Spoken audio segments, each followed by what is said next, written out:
Umatake ang iniinalang salisigang sa isang mall sa Quezon City at ang ninakaw nilang credit card agad ipinambili ng mamahaling cellphone. Balitang hatid ni James Agustin. Inaresto ng pulisya ang 4 na miyembro umano ng salisigang matapos mabisto ang kanilang mondo sa isang mall sa Barangay Pansol, Quezon City. Kinilala ang mga sospek na sina Sabela Cuna, Weng Ramos, Aini Rabi at Arvelin Mamaran. Ayon sa pulisya, isang babaeng senior citizen ang ninakawan ng mga sospek. Nabiso na lang daw ito nang kumain sa isang restaurant ang biktima.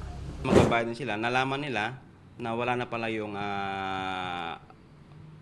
pera nila saka yung credit card nila, nakabukas na pala yung bag nila. Nakatanggap sila ng text mula sa isang bangko na nagkasabi na yung credit card nila ay mayroong transaksyon na nagaganap. Ang binibili ng mga sospek isang cellphone na nagkakahalaga ng mahigit sa 84,000 pesos. Agad na nakapagsumbong ang biktima sa pulisya. Kita pa sa ilang kuha ng CCTV ang transaksyon nila sa tindahan ng gadgets. Sa loob na rin daw ng mall sila na aresto. Nakatakas naman ang 2 pa nilang kasabwat. So nagawa nila makapag-transact doon sa bilihan ng cellphone gamit ang peking ID. Nakapagpagawa agad sila ng peking ID, same lang doon sa pangalan ng nakapangalan sa credit card. Nabawi sa mga salarin ang biniling cellphone at ang pera ng biktima. Positibo rin silang kinilala ng empleyado ng tindahan. Ayon sa QCPD, nag-ooperate ang grupo sa buong Metro Manila. Ang modus nila ay pumupunta sila sa mga event na maraming tao, doon sila ngayon ang bibiktima, nagkasilisip.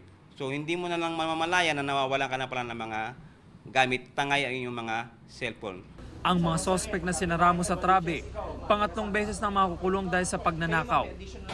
Wala po, sir. Totoo ba yun? Hindi po, sir. Sa korte na lang po kami magpapaliwanag. Kagaya na po na sinabi niya, sa court na lang po.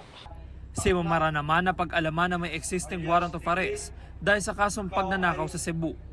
Isinilbi ito sa kanya ng mga operatiba sa police station. Wala akong alam dyan, sir, kasi ano po, sir, yung kahit balikan pa po yung CCTV ko, saan po nangyari yung lugar na po yan, sir. Hindi nyo po kami makikita doon. Nasampahan na mga sospek ng reklamong paglabag sa Access Devices Regulation Act at theft. James Agustin, nagbabalita para sa GMA Integrated News.